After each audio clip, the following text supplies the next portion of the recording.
મોરબીમાં હળવદ ધાંગધ્રા હાઈવે ઉપર આગનો બનાવ સામે આવી રહ્યો છે તો વધુ એક આગની ઘટના પ્રકાશમાં આવી છે।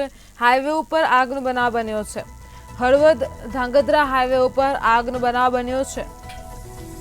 કવાડિયા ગામના પાટિયા નજીક આગ લાગી છે તો ગેસના બાટલા લઈને જતા ટ્રકમાં આગ લાગી હોવાનું અનુમાન સામે આવી રહ્યું છે। અહીં હળવદ ફાયર વિભાગની ટીમ પણ ઘટના સ્થળે આવી પહોંચી છે।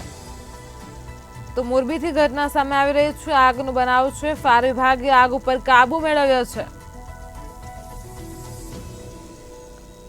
ગેસના બાટલા લઈને જતા ટ્રકમાં આગ લાગી હોવાનું અનુમાન સામે આવી રહ્યું છે। હળવદ ફાયર વિભાગની ટીમ તાત્કાલિક ધોરણે ઘટના સ્થળે પહોંચી હતી તો ફાયર વિભાગે આગ ઉપર કાબુ મેળવ્યો છે।